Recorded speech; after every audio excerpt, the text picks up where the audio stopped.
क्या बात है छोरे, तेरे खिस्से में बहुत माल भरे हुए हैं। लग रहा है ठकराल साहब रोज भर रहे हैं तेरी आंटी।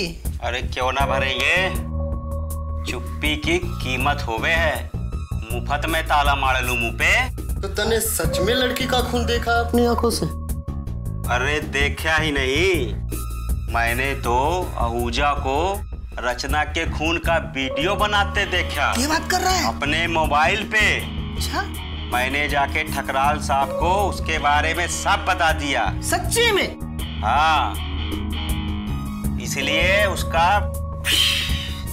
इतना ही नहीं और भी बहुत कुछ है मेरे कन्ने। क्या है तुम्हारे कन्ने बंसी?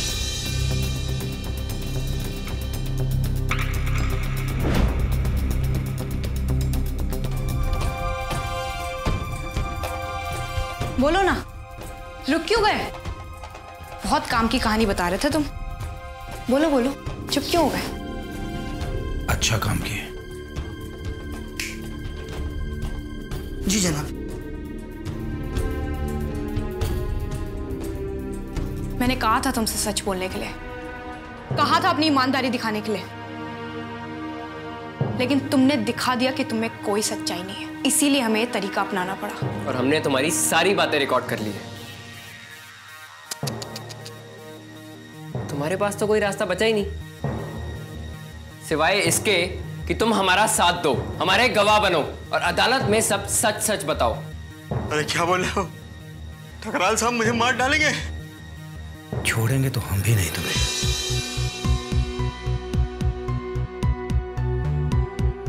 ठकराल को लोगों की जान लेते हुए तो देखा ही होगा ना।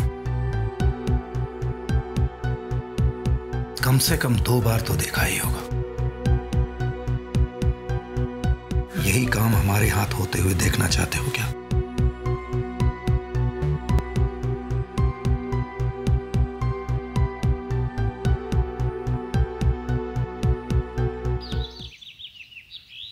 आज पूरे देश में तूफान की तरह फैल गया है। इसमें साफ दिख रहा है कि कोई आदमी जो गाजियाबाद के बाहुबली ठकराल जैसा दिखता है, एक लड़की का गला दबा रहा है। रचना के परिवार वालों का दावा है कि ये लड़की रचना है, और अगर उनका दावा सच मान लिया जाए तो क्या ये वीडियो उस हत्या का साफ सबूत नहीं, जिसे काफी दिनों से रचना के परिवार वाले उनके ऊपर लगा रहे थे? सिर्फ इतना ही नहीं, हमारे सूत्रों के हवाले से हमें खबर मिल रही है कि इससे ज्यादा तगड़े सबूत मिलने का अंदेशा है। और देखिए, अभी अभी ठकराल साहब घर से बाहर निकले। शायद वो उस कोर्ट की उस सुनवाई के लिए जा रहे हैं जहाँ बंद दरवाजे के पीछे उनसे पूछताछ होने वाली है। तो आइए हम उनसे बात करने की कोशिश करते हैं।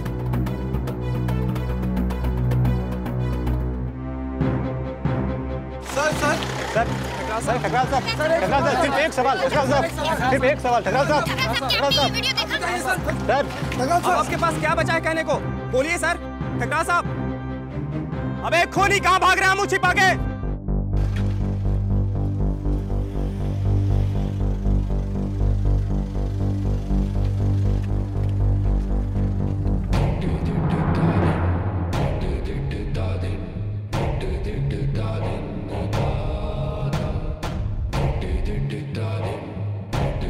आप एक जिम्मेदार पत्रकार हैं। आपको पता होना चाहिए कि कानून किसी नागरिक को तब तक बेगुनाह मानता है जब तक उसका जुर्म साबित नहीं हो जाता। ठकराल साहब, क्या आपको अभी भी लगता है कि आप बेगुनाह हो? हम अपने आप को दोषी नहीं मानते।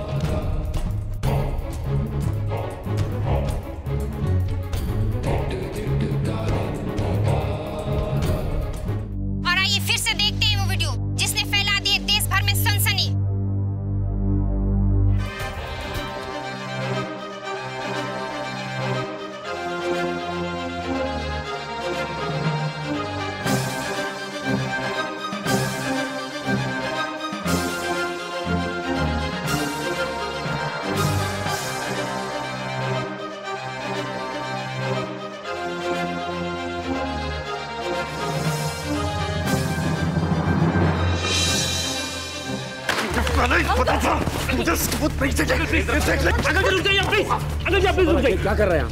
संभालिए। क्या है? Please be seated. बहुत परेशान लग रहे हैं मेहता साहब, जरा संभालिए अपने आप को,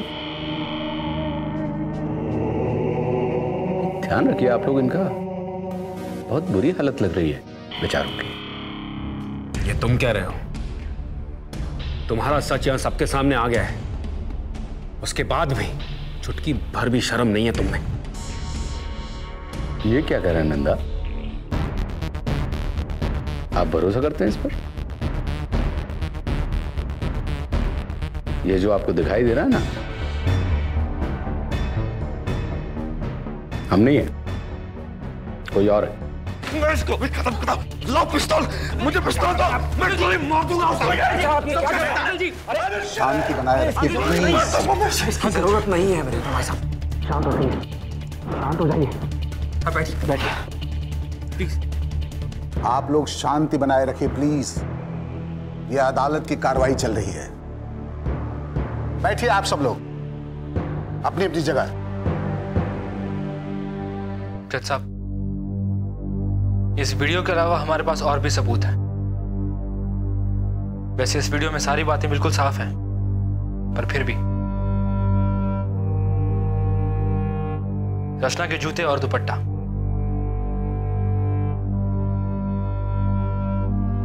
जो मैं ठकराल के फार्म हाउस के तालाब में से मिले हैं, और यह साबित करने के लिए भी हमारे पास एक गवाह है। योर ऑनर, इन सब के अलावा हमारे पास ऐसे बहुत लोग हैं जो ठकराल के खिलाफ गवाही देंगे, अगर हम उन्हें यह विश्वास दिला सके कि हम उन्हें ठकराल से बचा लेंगे। योर ऑनर, मैं पुलिस डिपार्टमेंट की ओर से आपसे दरख्वास्त करता हूं कि इस पिटीशन को ट्रायल के तौर पे जाने दिया जाए। हंस क्यों रहे हैं आप? मजाक चल रहा है यहाँ? मजाक जैसा ही है सर। मुझे विश्वास नहीं हो रहा कि आप इन सारी बातों को सुन भी रहे हैं। इन सारी बातों का ना सर है, ना पैर है, ना पूछ। इसका फैसला मुझे करने दीजिए मिस्टर ठकराल। बिल्कुल जज साहब, हम तो सिर्फ आपको सलाह दे रहे हैं कि आप इन बचकानी परिकथाओं को हवा मत दीजिए। बिल्कुल, पहले से ही इस परिवार के लिए ये दुख का समय है।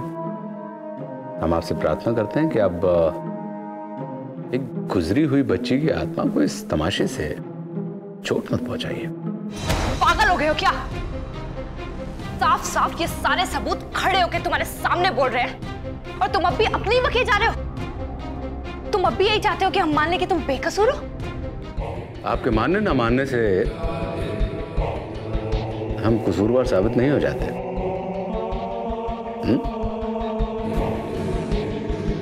ये आपके लिए सबूत होंगे। सच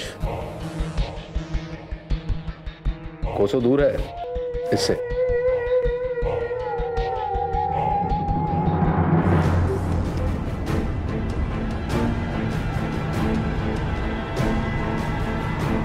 रचना की किसी भी चीज को हाथ लगाने की कोशिश मत करना तुम। इन्हें याद करा दीजिए कि पोस्टमार्टम की रिपोर्ट के हिसाब से रचना ने आत्महत्या की है, और मैं इस केस को अदालत में सुनवाई के लिए ले जा रहा हूं मिस्टर ठकराल।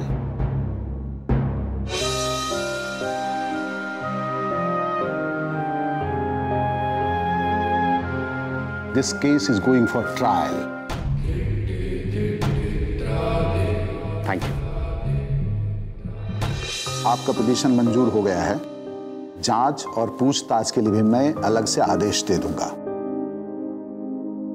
अब रचना की मौत का मामला अदालत में सुनवाई के लिए जाएगा।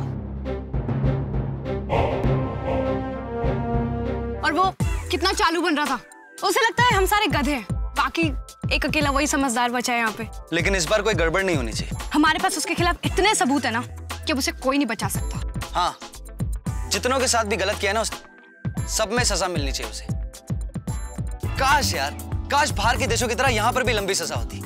हाँ, जितने पाप उसने किए ना, उसे तो हमेशा हमेशा के लिए जेल में डाल देना चाहिए। जेल ही क्यों, ऐसे इंसान को तो फांसी होनी चाहिए। ऐसे मिलेगी फांसी उसको। सब ताली बजाओ जोर से।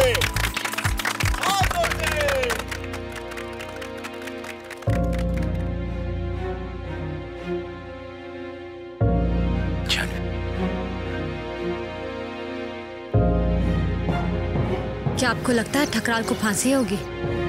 फांसी ही होना चाहिए, पर पता नहीं, भीतर से ये लग रहा है कि उसको फांसी होगी नहीं। मुझे भी यही लगता है।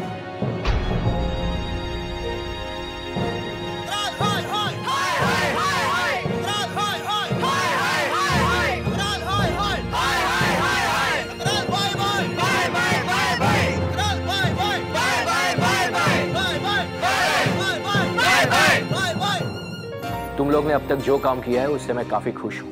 बहुत कुछ तो हम इसलिए कर पाए हैं सर, क्योंकि आपने हमारा साथ दिया। हमें सच में समझ आ रहा है अब कि आपने पीछे से बहुत सारी चीजें बदल दी हैं। और मैं स्पेशली आपको इसलिए थैंक्स बोलना चाहती हूँ क्योंकि आपने दिवाकर अंकल की खोई हुई इज्जत उन्हें लौटा दी सर। ये तो बहुत पहले हो जाना चाहिए था अनु। खैर, तुम लोग लगे रहो, मैं नजर रख रहा हूँ। Thank you so much sir, आपने हम सबके अंदर एक उम्मीद जगा दी है। Thanks a lot. Welcome.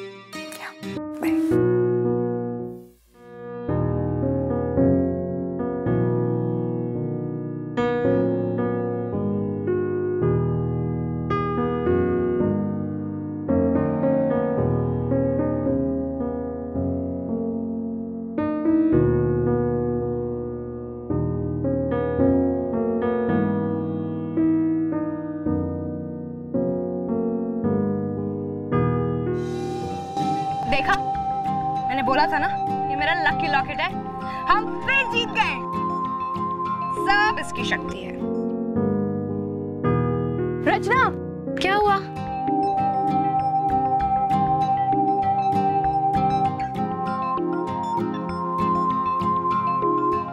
Bye. आखिर तूने मुझे वापस कर ही दिया ना रचना।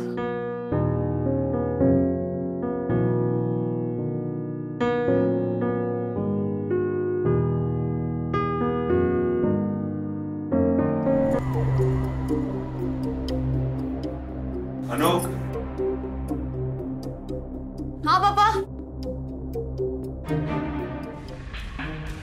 अनु, वो ठकराल के पुराने केसेस की हमने एक लिस्ट बनाई थी ना, वो बड़ी वाली फाइल प्लीज ढूंढ के ला दो। हाँ, मैंने वो संभाल के रखी है, रुको मैं लाती हूँ। हाँ। इतनी सारी कानूनी कार्रवाई पहले से ही हो चुकी है। ये सब देखकर तो कोई भी समझ जाएगा कि हमें सिर्फ उल्लू बनाया जा रहा है।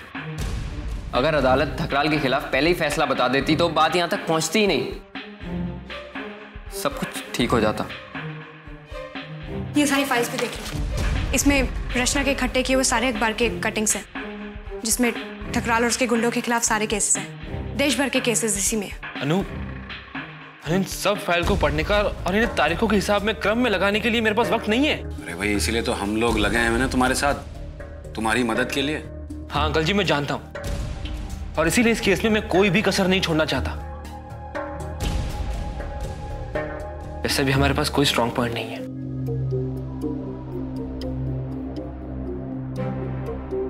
ऐसे में मुझसे कोई गलती हो गई तो? नहीं होगा। ऐसा क्यों सोच रहे हो? एक बार में एक ही चीज पर ध्यान दो, सब हो जाएगा। मैं वही तो करने की कोशिश कर रहा हूं, लेकिन ये इतने सारे कागज हैं, इतनी सारी फाइलें कि इनमें से किसे जोड़ना है, किसे घटाना है, इसमें मैं अपनी फाइल में क्या लगाऊं और क्या नहीं, कुछ समझ में नहीं आ रहा है मुझे। लेकिन जीत भैया, अगर हम ये दिखा पाए कि इंस्पेक्टर जायसवाल, राशि मैम, एसपी दिवाकर, हमसे जुड़े हुए सारे लोगों के साथ क्या क्या हुआ है और रचना किस तरह केसेस में इन्वॉल्व थी और ठकराल के खिलाफ उसने कैसे जाके लड़ाई की, कैसे उसका पर्दाफाश करने की कोशिश की, तो हम ये दिखा पाएंगे कि ठकराल के पास बहुत बड़ा कारण था रचना को मारने का। लेकिन उसके लिए मुझे सब कुछ डिटेल में लिखना होगा, वक्त, तारीख, सब कुछ। और रचना के साथ हर एक के रिश्ते को मुझे एक ढंग से बयां करना होगा। और यहाँ सारे कागज कुछ इस तरह फैले हुए हैं कि मुझे कोई जानकारी चाहिए तो मैं कहां ढूंढूं? अब जैसे मुझे इंस्पेक्टर जायसवाल के बारे में कोई इंफॉर्मेशन चाहिए, कहां ढूंढूं मैं? इंस्पेक्टर जायसवाल 14 जून 2010 को गायब हुए थे, दिल्ली से गाजियाबाद के रास्ते पर। रचना के एफआईआर की कॉपी लेकर, ओरिजिनल कॉपी लेकर आ रहे थे वो। उन्हें आखिरी बार गाजियाबाद बॉर्डर के पास एक गांव है छोटा सा, हाफिज खेड़ा, वहां देखा गया था। बाद में रचना के घर उनकी तस्वीरें भेजी गई, धमकी के तौर पर। बाद में उनका कोई पता नहीं चला। ठकराल ने 16 दिसंबर को यह दावा किया था कि उसने इंस्पेक्टर जायसवाल को मारकर एक पेड़ के नीचे दफना दिया है। आज तक उनका कोई पता नहीं चला। रचना ने ठकराल का एक कबूलाना बयान रिकॉर्ड भी कर लिया था, लेकिन कभी भी यह अदालत तक नहीं पहुंच पाया। जायसवाल जी के बारे में सारी जानकारी फाइल नंबर 23 में है, राशि के बारे में फाइल नंबर 42 में और एसपी दिवाकर की फाइल नंबर 38 में। हमें तो लगा था कि आप चले गए।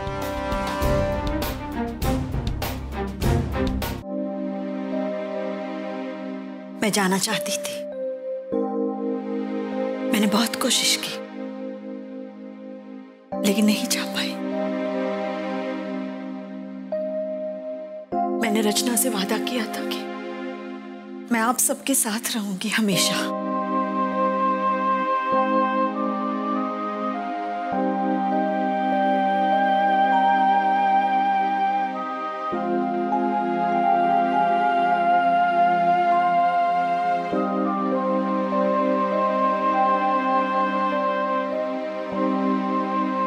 सब ठीक हो जाएगा अन्नू, हम सब मिलकर करेंगे। हम ठकराल को सजा दिलाकर रहेंगे।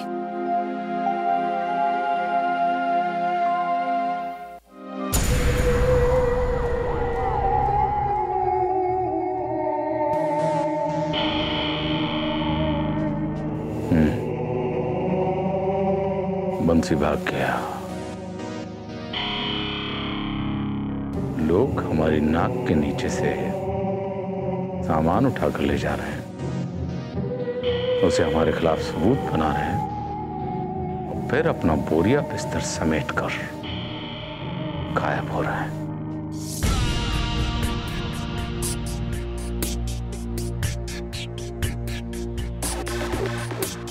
और तुम लोग यहां पर हमारे सामने खड़े होकर तुम मिला रहे हो। अरे तुमसे अच्छा तो हमें इस घर की चौकीदारी के लिए किसी जानवर को पाल लेना चाहिए। कम से कम रात बेरात में भौंकेगा तो वो। जाओ यहां से, कोई नहीं चाहिए हमें। जाओ।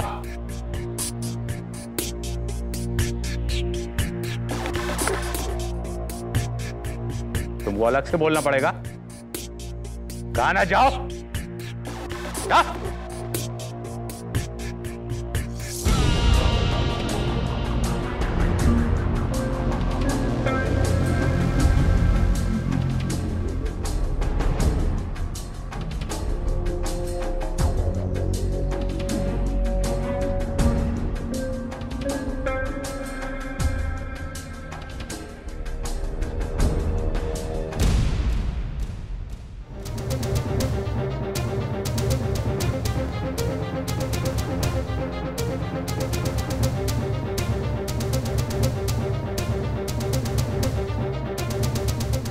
फिर आ गई? तू फिर आ गई रचना देवी? अब कौन सी कथा सुनाने आई है यहां पे?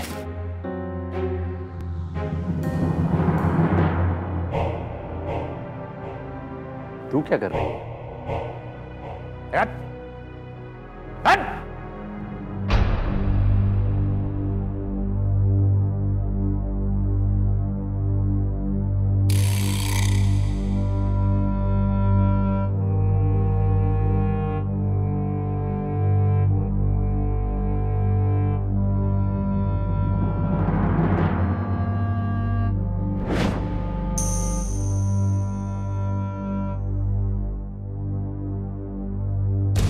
दयाल, नमक हराम,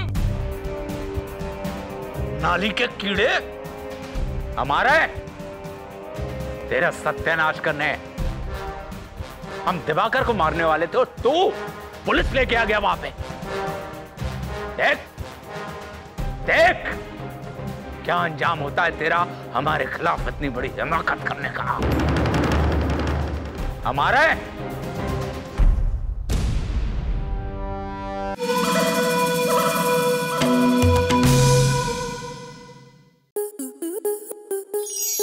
स्टार प्लस के YouTube पेज पर आने के लिए आपका धन्यवाद।